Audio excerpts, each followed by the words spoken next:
സാമൂഹ്യനീതി വകുപ്പ് അംഗൻവാടി വർക്കർമാർക്കും ആശാ വർക്കർമാർക്കും വേണ്ടി ജില്ലാതല ട്രാൻസ്ജെൻഡർ സെൻസിറ്റൈസേഷൻ പ്രോഗ്രാം സംഘടിപ്പിച്ചു. കണ്ണൂർ ജില്ലാ പഞ്ചായത്ത് വീഡിയോ കോൺഫറൻസ് ഹാളിൽ നടന്ന പരിപാടി ജില്ലാ പഞ്ചായത്ത് പ്രസിഡന്റ് പി ദിവ്യ ഉദ്ഘാടനം ചെയ്തു. ജില്ലാ സാമൂഹ്യനീതി ഓഫീസർ പി ബിജു അധ്യക്ഷത വഹിച്ചു.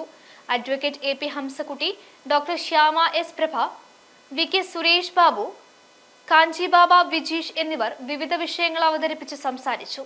പൗരന്മാർക്ക് അനിഷേധ്യമായും ലഭിച്ചിരിക്കേണ്ടുന്ന മൗലിക അവകാശങ്ങൾ എന്ന് പറയുന്നത് ഈ പാർട്ട് 3-ലാണ്. മൗലിക അവകാശങ്ങളിൽ 12, ആർട്ടിക്കിൾ 12 അതിന്റെ നിർവചനവും കാര്യമൊക്കെ. 13 പറയുന്നു, ഈ മൗലികാവകാശങ്ങൾക്ക് വിരുദ്ധമായി രാജ്യത്ത് നിലവിൽ വന്നതോ വരുന്നതോ ആയ ഏതെങ്കിലും നിയമങ്ങളിൽ ഈ ഭരണഘടനയിലെ മൗലികാവകാശങ്ങൾക്ക് വിരുദ്ധമായി വല്ലതും ഉണ്ടെങ്കിൽ അതുകൊണ്ട് തന്നെ അത് ഇൻവാലിഡ് ആവുന്ന. ഏത് ഇൻവാലിഡ് ആവുന്ന? മൗലികാവകാശം ഇൻവാലിഡ് ആവുന്നോ, നിയമം ഇൻവാലിഡ് ആവുന്നോ? നിയമം ഇൻവാലിഡ് ആവുന്നു.